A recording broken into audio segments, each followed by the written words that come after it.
We, the people of India, having solemnly resolved to constitute India into a sovereign, socialist, secular, democratic republic, and to secure all its citizens justice, social, economic, political, liberty of thought, expression, belief, faith, and worship, and equality of status and of opportunity, and to promote among them all fraternity, assuring the dignity of the individual and the unity and integrity of the nation. In our Constituent Assembly, this 26th day of November 49, we do hereby adopt, enact and give to ourselves this constitution. ये है हमारे संविधान की प्रस्तावना, या कहा कहे जाए कि प्रीएम्बल ऑफ आवर कॉन्स्टिट्यूशन। वही प्रीएम्बल ऑफ आवर कॉन्स्टिट्यूशन जिसे कुछ लोग हार्ट ऑफ द कॉन्स्टिट्यूशन कहते हैं, कुछ लोग सोल ऑफ द कॉन्स्टिट्यूशन कहते हैं, कुछ लोग फिलॉसफी ऑफ द कॉन्स्टिट्यूशन कहते हैं। वही प्रीएम्बल जो पूरा लगभग 2 साल 2.5 साल से ज्यादा का टाइम लगाकर जिस कॉन्स्टिट्यूशन को लिखा गया, उसके बाद आइडियली उस कॉन्स्टिट्यूशन पे कौन सा प्रीएम्बल सूट करेगा, उसकी जिस्ट किस तरीके से बनाई जाएगी, एक पन्ने पे इतना बड़ा कॉन्स्टिट्यूशन, इतना लेंदी कॉन्स्टिट्यूशन कैसे लिखा जाएगा, जब ये डिसाइड कर लिया गया और जब उसे बना दिया गया, तब से ये माना जाता है कि यही है हमारी कॉन्स्टिट्यूशन की का वो सार जो हम अपने कॉन्स्टिट्यूशन से या अपनी सोसाइटी से हम एक्सपेक्ट करते हैं। ये तो बुकिश नहीं, ये एक्चुअली एक बात है। और इसके अलावा अगर कभी भी आपको अपने एग्जाम में कोई आंसर लिखना होता है, जैसे यूपीएससी प्रिपरेशन के दौरान चाहे हमारे सीनियर्स थे या हमारे टीचर्स थे, इनिशियल जब प्रिपरेशन शुरू हुई थी तो सब लोग कह रहे थे कि इसको बहुत अच्छे तरीके से याद कर लो। क्योंकि हर आंसर जो भी क्वेश्चन डायरेक्ट किया जाता है सोशल, इकोनॉमिक, पॉलिटिकल एस्पेक्ट में, उसका एम होता है इन टारगेट्स को अचीव करना कि एक सोसाइटी होगी जिसमें जस्टिस होगा, लिबर्टी होगी, इक्वालिटी होगी, फ्रेटर्निटी होगी। इन टारगेट्स को अचीव किया जाता है, चाहे कोई भी गवर्नमेंट पॉलिसी बनाई जाती है, चाहे कोई भी इकोनॉमिक एक्शन लिया जाता है या कोई भी सोशल पॉलिसी बनाई जाती है, उसका एम, उसका मुद्दा, वो थॉट जो दिमाग में रख के उसे बनाया जाता है, वो यही होता है।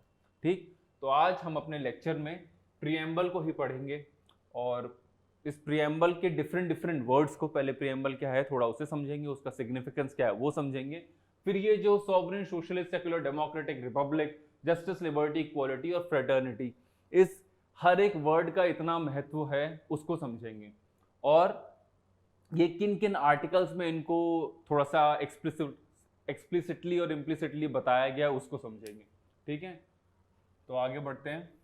सबसे पहले बात, वी द पीपल, हम भारत के लोग। प्रीएम्बल की पहली लाइन, कॉन्स्टिट्यूशन की पहली लाइन है हम भारत के लोग। So we the people actually emphasises that the constitution is made by and for the Indian people. ये इंडियन पीपल के द्वारा बनाया गया है। जिसे इसने बनाए वो ऑब्वियसली हम इंडियंस ही थे, क्योंकि इससे पहले ब्रिटिशर्स ने 250 साल हम पे राज किया, लेकिन उसके बाद लड़ झगड़ के हमने अपनी आज़ादी ली और उसको बनाया, और बनाया भी हम ही लोगों के लिए गया है, हमारी ही देश की जनता के लिए गया है। It emphasizes the concept of popular sovereignty. Popular sovereignty का कॉन्सेप्ट कि लोगों की जो विल है, जो लोगों का थॉट है, जो लोग अपने तरीके से अपने घर को, अपने समाज को, अपने देश को चलाना चाहते हैं, वो आज़ादी का प्रतीक है प्रीएम्बल, वो आज़ादी का प्रतीक है कॉन्स्टिट्यूशन, और उसे हम लोगों ने अपने लिए खुद बनाया है और अपने लोगों के लिए बनाया है। ओके, उसके बाद ये इंट्रोडक्शन की और प्रीएम्बल से रिलेटेड क्या चीज कि ये जो पहली बार प्रीएम्बल आया था वो आया कहां से था? अमेरिकन कॉन्स्टिट्यूशन से। The American constitution was the first to begin with the preamble. American constitution वो पहला है जहां पे प्रीएम्बल कोई ऐसा constitution, American constitution is one of the first constitution in itself, क्योंकि वो बनाया उस टाइम पे गया था, उसको आज़ादी 250 साल उस टाइम से आज़ाद है वो 1770 से। उसके बाद अमेरिका का गठन हो गया था और उसके बाद से ही चीज़ें बनने शुरू हो गई थी। तो वो जो प्रीएम्बल की वो जो पहली लाइन है और जो प्रीएम्बल का कॉन्सेप्ट है, we the people, American constitution में भी ऐसे ही लिखा गया है कि हम भारत के लोग, we the people of United States of America. The preamble to the Indian constitution is based on the objective resolution drafted and moved by Pandit Nehru and adopted by the constituent assembly. अब दो चीज कि जो इंस्पिरेशन ली गई है, हमारे preamble की inspiration जो ली गई है वो ली गई है अमेरिकन कॉन्स्टिट्यूशन से। तो अगर आपके एग्जाम में ये क्वेश्चन आता है कि क्या है कि अमेरिकन कॉन्स्टिट्यूशन की इंस्पिरेशन किससे ली गई है, जो प्रियम्बल की, या जो प्रियम्बल का कॉन्सेप्ट हो पहली बार किस कॉन्स्टिट्यूशन में है, अमेरिकन, रशियन, जापानीज या जर्मन? आंसर है अमेरिकन। और जो हमारा इंडियन कॉन्स्टिट्यूशन बेस है वो कौन सा ऐसा काम था जिसके ऊपर, जिससे इंस्पिरेशन, तो पंडित नेहरू ने एक ऑब्जेक्टिव रेजोल्यूशन मूव किया था जिसमें कुछ स्टेप्स थे कि ये चीज़ें, ये ऑब्जेक्टिव्स हैं जिसका हमें, जैसे हम न्यू ईयर रेजोल्यूशंस लेते हैं ना, तो उस वक्त जब इंडिया आज़ादी की लड़ाई लड़ रहा था तो उस वक्त पंडित नेहरू, जवाहरलाल नेहरू इंडिया के पहले प्राइम मिनिस्टर, उनके द्वारा ये ऑब्जेक्टिव रेजोल्यूशन मूव किया गया कि हमारे ये टारगेट्स हैं जिन्हें हमें अचीव करने, ठीक, और उसी को कॉन्स्टिट्यूएंट असेंबली ने अडॉप्ट किया था। The preamble has been amended only once, सिर्फ एक बार अमेंड किया गया 42nd अमेंडमेंट एक्ट ऑफ 1976 के द्वारा, ये लिखा हुआ है आपका 42nd अमेंडमेंट एक्ट ऑफ 1976 के थ्रू सिर्फ एक ही बार प्रियम्बल को अमेंड किया गया, और उससे 3 वर्ड्स उसमें इंक्लूड हुए, जिसे आप SSI, SIS, ISS जिस भी कीवर्ड से याद रखना चाहें कि SSI socialist, secular and integrity, इसको भी हम आगे जाके विस्तार से थोड़ा एक्सप्लेन करके समझेंगे कि सोशलिज्म क्या है, सेक्युलरिज्म क्या है और इंटीग्रिटी, किस तरह की इंटीग्रिटी की हम बात कर रहे हैं। Preamble is neither a source of power to the legislature nor a prohibition on the powers of legislature. ना ही प्रियम्बल, क्योंकि हम जो हमारे सोर्स ऑफ पावर है, जो इस नेशन का, इस कॉन्स्टिट्यूशन का सोर्स ऑफ, मतलब कॉन्स्टिट्यूशन लोग हैं, वी द पीपल, वो हैं, ये सारी चीज़ उसके बाई प्रोडक्ट हैं। तो अगर कोई ऐसा क्वेश्चन आ जाए कि preamble is a source of power, तो ये क्वेश्चन गलत हो जाएगा। It's neither a source of power nor a prohibition on the powers of the legislature, ठीक, ना ही किसी तरीके का लिमिटेशन लगाता है, ना किसी तरीके की कोई चीज़ें बताता है कि क्या चीज़ें हैं जो आगे मूव ऑन करनी है। It is not justiciable, non enforceable in the court of law. अभी आप अपने जिस तरीके से पॉलिटी को आगे आगे पढ़ेंगे उसमें आपको देखेगा कि कुछ चीज़ें ऐसी हैं, फंडामेंटल राइट्स, वो ऐसे हैं कि जो इम्प्लीमेंट करने ही करने हैं, अगर उसका इम्प्लीमेंटेशन कायदे से नहीं होता है तो लोग उसे एनफोर्स कराने के लिए सुप्रीम कोर्ट ऑफ इंडिया में जा सकते हैं, ठीक, और वो जस्टिसिएबल, उसके ऊपर जस्टिस मांग सकते हैं। ये फंडामेंटल राइट्स की बात हो रही है। लेकिन डीपी फंडामेंटल ड्यूटीज की अगर आप बात करोगे तो क्या वो जस्टिसिएबल या एनफोर्सेबल है? नहीं, लोगों के ऊपर ऐसा कोई वो नहीं है, प्रेशर नहीं है कि उसे उन्हें फॉलो करना ही है। बट फंडामेंटल राइट्स के लिए ये प्रेशर समझ लो, या ये ज़रूरत समझ लो, या ये नेसेसिटी समझ लो कि वो है। उसी तरीके से अगर प्रियम्बल के लिए पूछा जाए कि क्या, अगर प्रियम्बल, कोई ऐसा कहा जाए कि कोई गवर्नमेंट है जो प्रियम्बल के कॉन्सेप्ट, जो उन्होंने कोई पॉलिसी बनाई है, तो प्रियम्बल के जो कॉन्सेप्ट्स हैं उसको इम्प्लीमेंट नहीं कर रहा है पूरी ट्रू स्पिरिट में, इसके लिए कोर्ट जा सकता है कोई? तो आंसर है नहीं, it is non enforceable, it is non justiciable, ठीक। ये चीज़ें हैं जो याद रखना कि अमेरिकन कॉन्स्टिट्यूशन था जहाँ पे पहली बार प्रियम्बल बना, रचा, गढ़ा गया। पंडित नेहरू का ऑब्जेक्टिव रेजोल्यूशन के बेस पे हमारे इंडिया में प्रियम्बल बना। प्रियम्बल सिर्फ एक बार अमेंड हुआ है 42nd अमेंडमेंट एक्ट ऑफ 1976 के थ्रू, जिसके वजह से इस अमेंडमेंट के बाद 3 वर्ड्स ऐड हुए हैं, सोशलिस्ट, सेकुलर और इंटेग्रिटी। उसका मतलब क्या है ये हम आगे जाके समझेंगे। और ना ही ये जस्टिसिएबल है और ना ही ये एनफोर्सेबल है। आगे चलते हैं, सिग्निफिकेंस ऑफ द प्रियम्बल, कि प्रियम्बल का सिग्निफिकेंस क्या है। अब ये हर तरीके से अलग अलग लोगों ने अलग अलग तरीके से बताया, और मैंने ये 3-4 स्टेटमेंट्स लिए हैं कि आप जस्ट समझ जाओ कि क्या है, कि अगर कोई और वर्ड आपके एमसीक्यू में टिक करने के लिए आए कि significance of preamble this this this, तो आप उससे समझ जाओ कि इन चारों में वो सारी चीजें इंक्लूड कर दी गई है। Preamble is considered as the horoscope of the Indian democratic republic, ठीक। एक स्टेटमेंट ये दी गई है कि वो एक हॉरोस्कोप है इंडियन डेमोक्रेटिक रिपब्लिक का। सेकंड स्टेटमेंट है, it reflects the philosophy of the constitution, कि वो जो कॉन्स्टिट्यूशन है ना उसका विचार पहले पन्ने में ही रख देता है कि कॉन्स्टिट्यूशन किस तरीके से बना है, and provides a summary of the constitution, ठीक। Preamble is also known as the identity card of the Indian constitution as described by N.A. Palkhivala.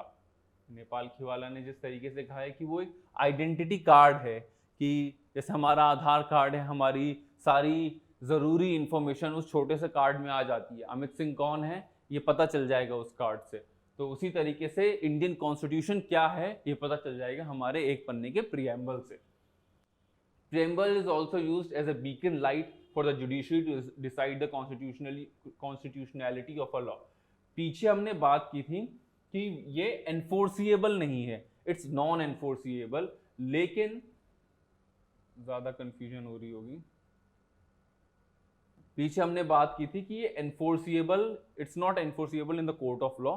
तुम कोर्ट ऑफ लॉ में, तुम सुप्रीम कोर्ट या हाई कोर्ट में कोई जाके उसे एनफोर्स जबरदस्ती करा नहीं सकता है कि जो रेजोल्यूशन बना है या जो लॉ बना है वो उस हिसाब से नहीं बना है। लेकिन ये एक बीकन लाइट है जुडिशरी के लिए, ठीक, कि जुडिशरी जब अपना कोई काम करे तो वो अपने दिमाग में ये विचार रख सकती है कि इसे किस तरीके से बनाया गया है और ये क्या है, मतलब कि वो किस तरीके के फैसले दे जिसमें कि प्रियम्बल की कहीं भी बात सोशलिज्म सेक्युलरिज्म ये लिखा हुआ है। अब कीवर्ड्स पे आते हैं कि स्पेसिफिक कीवर्ड्स क्या हैं जो प्रियम्बल में हैं। इससे पहले हमने कॉन्स्टिट्यूशन का प्रियम्बल देख लिया है, क्या कीवर्ड्स हैं, sovereign, socialist, secular, democratic, Republic, justice, liberty, equality, fraternity. इन्हीं वर्ड्स को हम आगे थोड़ा डिटेल में समझेंगे कि ये वर्ड्स एक्चुअली कहना क्या चाहते हैं, ठीक है। सबसे पहले सॉवरेनिटी, सॉवरेन है क्या इंडिया में, सॉवरेन सोशलिस्ट। सबसे पहले सॉवरेन को ही क्यों लिखा, क्योंकि उसकी जरूरत हमें सबसे ज्यादा थी 250 साल की गुलामी के बाद, प्रताड़ना के बाद, उस संघर्ष के बाद कि हमें अपनी आज़ादी चाहिए, हमें अपनी चीज़ें चाहिए। तो उसके बाद ये कहा गया कि Indian state is completely independent and not a dominion of any other country. हम किसी कंट्री के अब चेले चपाटे नहीं है, हम किसी कंट्री के कोई सब सेक्शन नहीं है। कोई जैसे होती है ना एक बड़ी कंपनी, एक बड़ी कंपनी होती है, उसके डिफरेंट डिफरेंट आर्म्स होते हैं कि ये सेक्शन ये संभालेगा, ये सेक्शन ये। हम किसी कंट्री का कोई आर्म नहीं, किसी कंपनी की कोई आर्म नहीं है। हमारी अपनी मर्जी, हम जैसे चाहें अपना देश चलाएंगे, अपने फैसले लेने के लिए हम पूरी तरह इंडिपेंडेंट हैं, अब किसी पर डिपेंडेंट नहीं है। इससे पहले ये डोमिनियन स्टेटस वाला कॉन्सेप्ट है, ये इस वक्त जब 1940 का जो टाइम था, जब ऑगस्ट ऑफर आया, क्रिस मिशन आया, वो आप मॉडर्न इंडिया की अपनी बुक्स में पढ़ोगे, तब उस वक्त डोमिनियन स्टेटस की बात की जाती थी कि ठीक है, जब आज़ादी की लड़ाई इतनी ज़्यादा तेज़ी से चलने लगी थी कि अंग्रेज़ों को भी समझ आ गया था कि कुछ सालों में इंडियंस अपनी आज़ादी हासिल कर लेंगे। तो 40s से उन्होंने कहना शुरू किया कि ठीक है, तुम्हें अगर कुछ फैसले लेने तो एक डोमिनियन स्टेटस की तरह हमारी बड़ी कंपनी के अंदर एक छोटे विंग की तरह अपना काम कर लो। पर और इसीलिए कॉमनवेल्थ का कॉन्सेप्ट भी है, वो जो कॉमनवेल्थ के गेम्स होते हैं उसमें जो 50 कंट्रीज से ज़्यादा हैं वो यही हैं कि वो ब्रिटिश, जो उस वक्त वही ना कि ब्रिटिश टाइम का सूरज कभी नहीं ढलता था, तो वो जो टाइम था और इसलिए नहीं ढलता था क्योंकि हर जगह पे उनकी कॉलोनीज बनी हुई थी। तो हम ना किसी की कॉलोनी है, ना हम किसी के डोमिनियन है, हम पूरी तरीके से कंप्लीटली इंडिपेंडेंट हैं। India is now a sovereign country, और ये सॉवरेनिटी दोनों इंटरनल और एक्सटर्नल मैटर्स में है।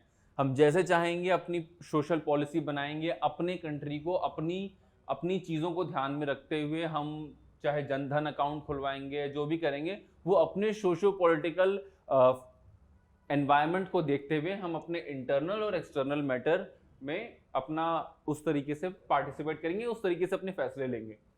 As a sovereign country, India can acquire foreign territory or cede a part of its territory in favor of any other country। और as a foreign, जैसे हमारे अपनी ज़मीन होती है तो उसके साथ बात कई बार ऐसा नहीं होता कि हम उसे थोड़ा सा बढ़ा लेते हैं, थोड़ा सा घटा लेते हैं, थोड़ा किसी को दे देते हैं। उसी तरीके से एक कंट्री भी अब जो भी हमारा प्रभुत्व है, जो भी हमारी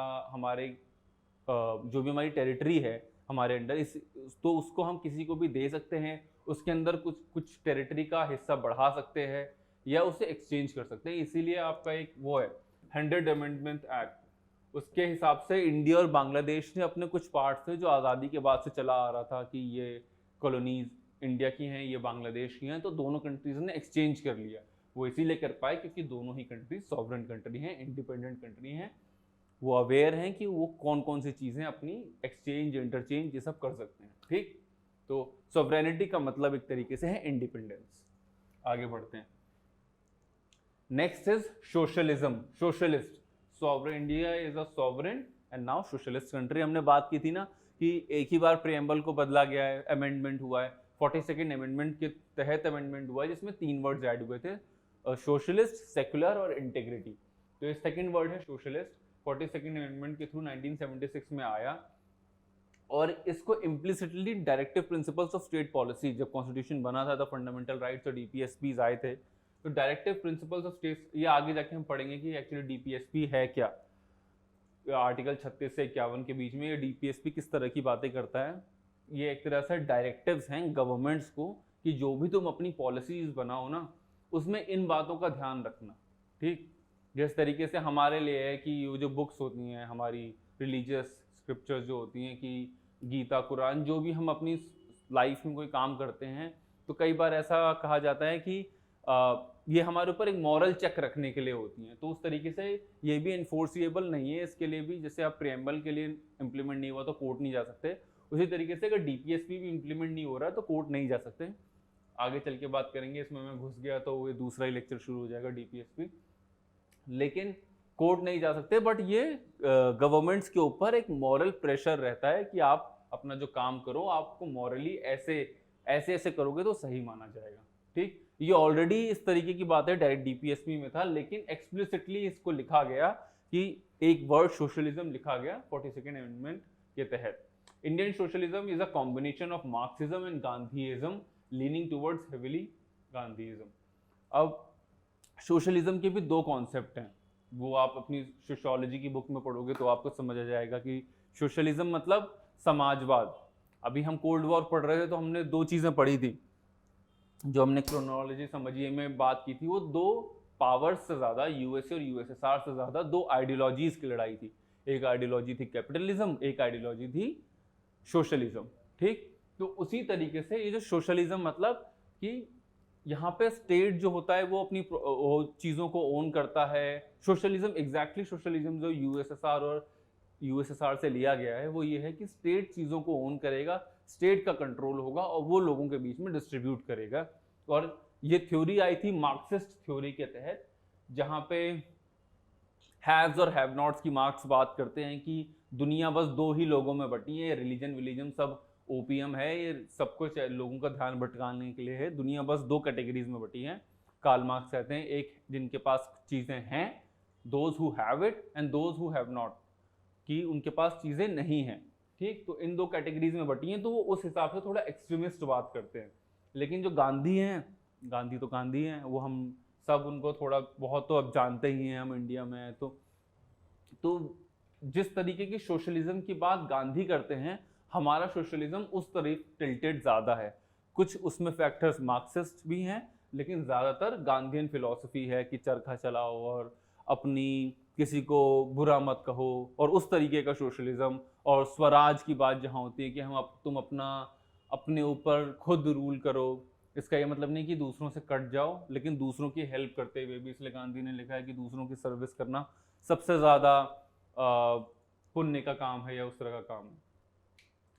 ठीक, India follows democratic socialism and it has adopted a mixed economic model where public and private sectors coexist side by side. जिस सोशलिज्म, जिस कार्ल मार्क्स की सोशलिज्म की बात मैं कर रहा था थोड़ी देर पहले, जो रशिया में था, वहां पर यह था कि कोई प्राइवेट सेक्टर नहीं होगा, सब सरकार चलाएगी, सारी जमीनें सरकार की, सारे बिजनेस सरकार के, जो मुनाफा आएगा। फिर जैसे घर में पिताजी होते हैं, जो बच्चे छोटे छोटे होते हैं तो सारा काम वही करते हैं और वो एंड में बच्चों में डिस्ट्रीब्यूट कर देते हैं। इस तरीके से चीज़ें चलती थी। इस तरीके का सोशलिज्म यूएसएसआर में था, इस तरीके के सोशलिज्म की बात मार्क्स ने की थी। पर इंडिया में वैसा सोशलिज्म नहीं है, इंडिया में डेमोक्रेटिक सोशलिज्म है।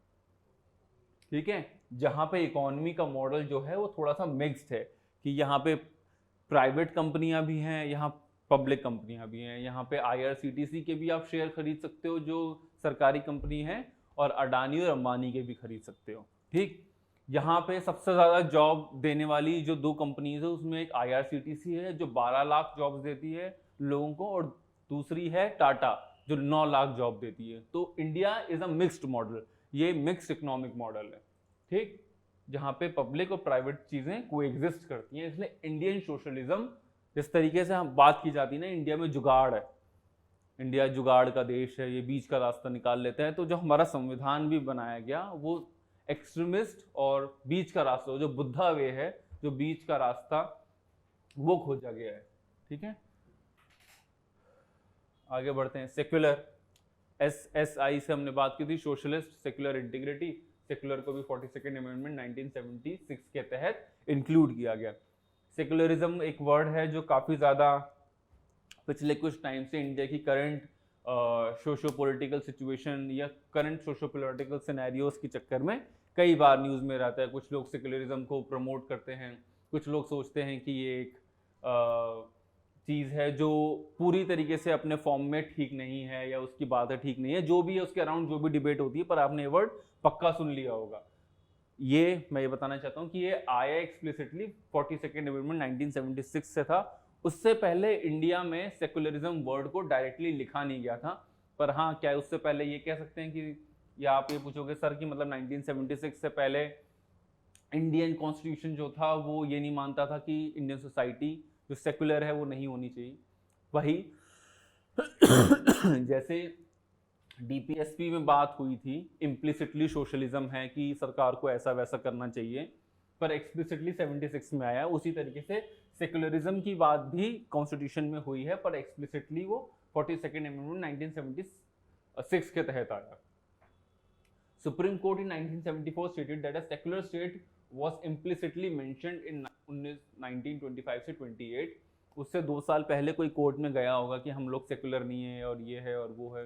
पर जो आर्टिकल 25 से 28 है वो जब हम फंडामेंटल राइट्स में पढ़ेंगे, जहाँ पे आपको पूरी आज़ादी है अपना रिलीजन प्रोफेस प्रोपगेट प्रैक्टिस करने का और एक साथ रहने का और ये सब करने का, तो वो इम्प्लिसिटली तो था, लेकिन 2 साल बाद एक्सप्लिसिट कर दिया गया। सेकुलरिज्म है क्या? जिस तरीके से हमने सोशलिज्म की बात की, समाजवाद की बात की कि वो अलग है, मार्क्स का समाजवाद और रशिया का समाजवाद और सोशलिज्म वो अलग है, जहाँ पे सरकार पापा बन जाती है और वो अपने बच्चों का ध्यान रखती है और सारी चीज़ें खुद करती है। इंडिया में वैसा नहीं है। उसी तरीके से इंडियन सेकुलरिज्म भी अलग है। 2 तरीके की सेकुलरिज्म है। अगर आप फ्रांस में कभी जाओ या कुछ पढ़ोगे तो वहाँ पे ये है कि कोई भी इंसान अगर अपने रिलीजन को पब्लिकली फॉलो करता है, फिर चाहे वो कोई भी रिलीजन हो, तो लोग आगे, अगर वो, ये मेरे स्कूल से कुछ लोग गए भी थे 11th क्लास में जब मैं था, तो वहाँ पे वो लोग घूम रहे थे, तो उन्होंने देखा ये कि अगर कोई कर भी रहा था तो लोग उसे आके थोड़ा सा डिस्टर्ब करते थे या थोड़ा सा ये करते थे कि ये सब घर में करने वाले काम है। तो ये कहा जाता है, ये हमारे इसमें माना गया कि एक तरह का नेगेटिव सोशल सेकुलरिज्म है। इसमें यह है कि तुम्हारा जो भी रिलीजन है वो तुम अपने घर में फॉलो करो, दूसरे पे मत डालो। इंडिया में जो है वो पॉजिटिव सेकुलरिज्म है कि तुम किसी के ऊपर फोर्स मत करो, पर तुम्हें जैसे भी फॉलो करना है करो।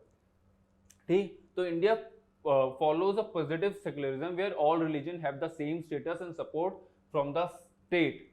स्टेट जो है वो मतलब जितना भी चाहे वो, वही मैं आगे हम फंडामेंटल राइट में पढ़ेंगे, कई बार जो रिलीजन या जो कल्चर पीछे छूट रहा होगा तो कई बार उसको आगे प्रमोट करने की कोशिश करता है और ऐसी पॉलिसीज बनाता है जो रिलीजन और रीजन को ध्यान में रख के बनाई जाती है।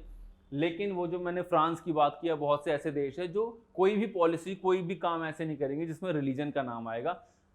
रिलीजन अलग ही पूरा कॉन्सेप्ट है। उसके लिए आप पीछे जाओ, जब अमेरिका और यहाँ पे इंग्लैंड में बात होती थी तो 2 डिफरेंट सेक्टर्स थे। एक चर्च था जो रिलीजन संभालता था और एक स्टेट था जो सरकार संभालता था। तो स्टेट के मतलब चर्च के रिलीजन के काम में स्टेट दखल नहीं देता था और स्टेट के काम में रिलीजन या चर्च दखल नहीं देता था। उस कॉन्सेप्ट में वहाँ पे चीज़ें चलती आ रही हैं, इसलिए वहाँ पे ये मिक्स नहीं होता है। पर इंडिया में इसमें मिक्सिंग है कि इंडिया बहुत डाइवर्स है, रिलीजन और कल्चर इंडिया का बहुत डाइवर्स है। तो यहाँ पे स्टेट जो चीज़ें पीछे छूट जाती हैं उनको सपोर्ट करता है आगे की तरफ। इसलिए इंडिया का सेकुलरिज्म पॉजिटिव माना जाता है कि आपको जो भी रिलीजन है वो फॉलो करना है करो, बट दूसरों को परेशान मत करो, तो स्टेट भी आपकी मदद करेगा। और इंडियन सेकुलरिज्म का कॉन्सेप्ट भी यही है कि we stand united, united we stand. Okay, power to the people, democratic. It implies the doctrine of popular sovereignty or the possession of supreme power by the people। जिस sovereignty की हम बात कर रहे हैं, जिस आज़ादी की हम बात कर रहे हैं, वो आज़ादी जो है वो कुछ लोगों के हाथ में नहीं रहेगी। यही गांधी जी ने कहा था कि अगर अंग्रेज चले गए और वापस हमारी कंट्री के ऊपर इंडिया के कुछ लोग रूल करने लगेंगे तो वो आज़ादी नहीं है, वो है गुलामी। बस कैरेक्टर्स बदल जाएंगे जिनकी हम करेंगे। इसीलिए ये जो सोवरेनिटी, ये जो आज़ादी, ये जो डेमोक्रेसी है, इसको ये सुप्रीम पोजीशन इसका लोगों के पास रहेगा। We the people, for the people, by the people. तो ये सारा जो कॉन्सेप्ट है ये इंडियन लोगों के अराउंड ही है। Indian democracy is a representative parliamentary democracy where the executive is responsible to the legislature.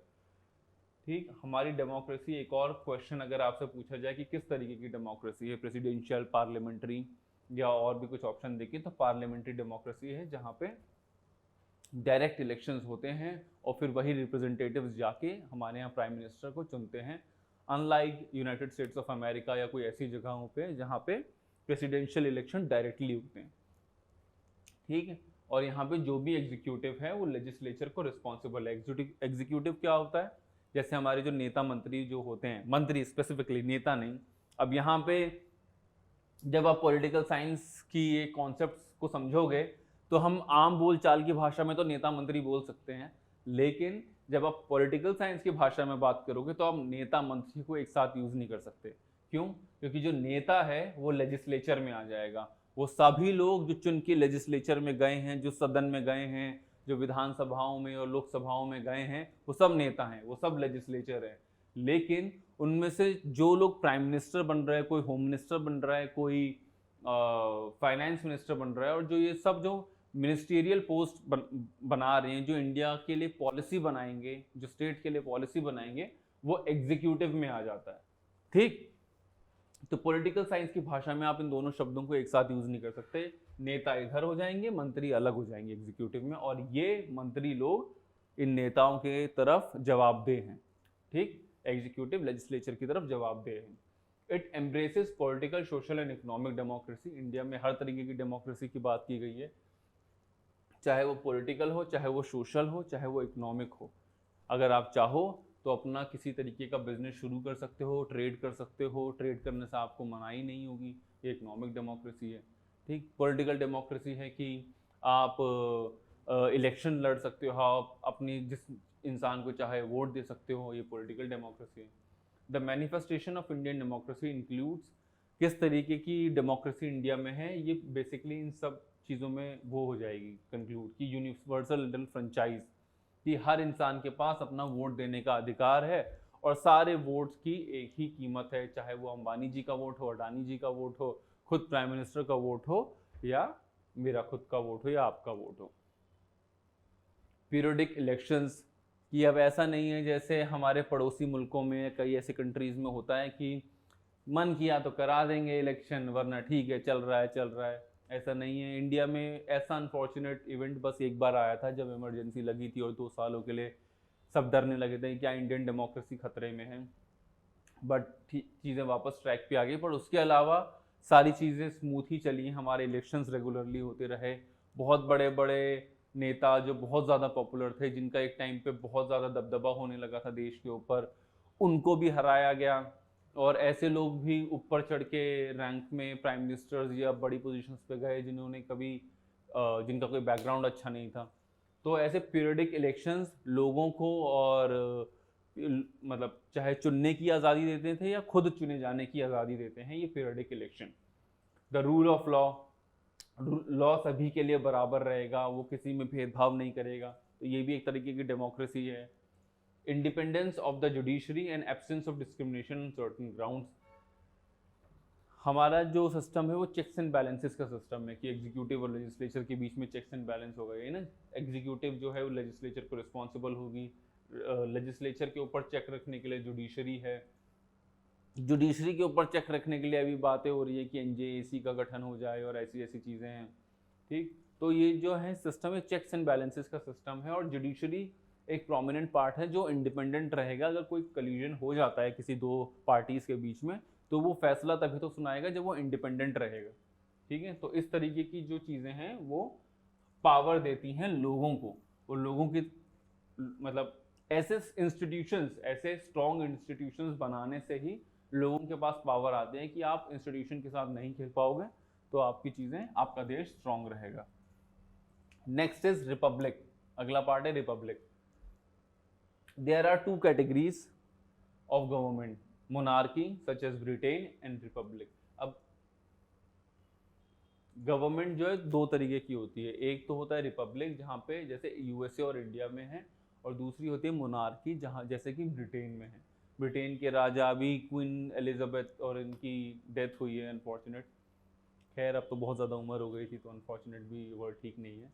तो ये जो हेड ऑफ द स्टेट होता है इसमें जैसे यूएसए और इंडिया में है वो इलेक्टेड है। अब इलेक्टेड इंडिया में इनडायरेक्टली इलेक्टेड है, यूएसए में डायरेक्टली इलेक्टेड है प्रेसिडेंट।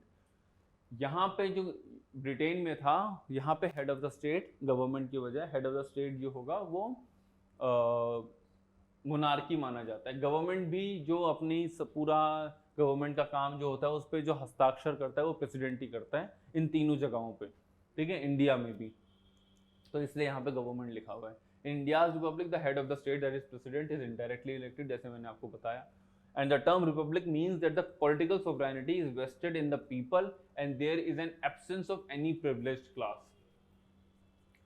गणतंत्र रिपब्लिक का मतलब ही यही है कि ये जो सारी बातें हो रही है ना, वी द पीपल और इस सब की बात, तो लोगों के हाथ में पावर दिए जाने की बात, इसीलिए लोगों को 26 जनवरी रिपब्लिक डे के दिन ये दिखाया जाता है कि आपका देश अकाउंटेबिलिटी का दिन माना जाता है, वो सेलिब्रेशन का दिन माना जाता है वो, तो इसीलिए वो सारी चीज़ें दिखाई जाती हैं। और ये जो सारी पावर्स हैं ये लोगों के पास हैं, और यहाँ पे कोई भी प्रिविलेज क्लास नहीं रहेगा कि अगर किसी बड़े मंत्री ने या किसी इसने कोई ऐसा काम किया तो उसके लिए माफ़ है, लेकिन किसी छोटे ने किया, किसी लोअर सेक्शन के इंसान ने किया तो उसके ऊपर कोई कार्रवाई होगी, तो ऐसा बिल्कुल भी नहीं है। All the public offices are open to all without any discrimination, बिना किसी डिस्क्रिमिनेशन के सभी के लिए सारे पब्लिक ऑफिसेज खुले हैं, ठीक। ओके, कहाँ तक पहुंच गए हम, पीछे जाके देखें। सॉवरेन, सोशलिस्ट, सेकुलर बात कर ली हमने, डेमोक्रेटिक बात कर ली, रिपब्लिक बात कर ली। ये जो इंडिया, ये जो मेन वो हैं कि हम क्या कैरेक्टर्स हैं इंडिया के, जिसमें इंडिया को नाप तोल के रखा गया है, जिसमें इंडिया को डिस्ट्रीब्यूट कर रखा है, तो वो सॉवरेन रहेगा, इंडिपेंडेंट रहेगा, वो सोशलिस्ट रहेगा, वो लोगों का ख्याल रखेगा, वो सेक्युलर रहेगा, वो किसी रिलीजन के बेस पे लोगों के साथ भेदभाव नहीं करेगा, वो डेमोक्रेटिक रहेगा कि लोगों के पास पॉलिटिकल, सोशल, इकोनॉमिक तीनों तरीके की आज़ादी है जिस तरीके से वो रहना चाहें, और वो रिपब्लिक रहेगा कि ये सारी चीज़ जो हैं वो लोगों से ही आती है, लोगों से ही शुरू होती है, ठीक। तो ये जो कैरेक्टर है इंडिया का उसके बारे में अभी हमने बात किया। कितना टाइम हो गया एडिटर साहब? ओके, तो इस लेक्चर को हम यहीं रोक देते हैं, 30 मिनट्स के ऊपर चला गया है। इस लेक्चर को फिलहाल हम यहीं रोक देते हैं। इसके बाद हम ऑब्जेक्टिव्स की बात करने हैं, कौन से ऑब्जेक्टिव्स हैं जिनको इंडिया सिक्योर करना चाहता है, ठीक है, वो जस्टिस, लिबर्टी, इक्वालिटी, फ्रेटर्निटी और ये सारी बातें हैं, तो इसको हम अगले लेक्चर में करते हैं। अभी तक हमने प्रियम्बल के बारे में, उसका सिग्निफिकेंस और जो कैरेक्टर्स हैं इंडियन प्रियम्बल के, उनके बारे में पढ़ा, ठीक। आज के लिए बस इतना ही। लेक्चर पसंद आया हो तो like, share, subscribe to the channel. Thank you.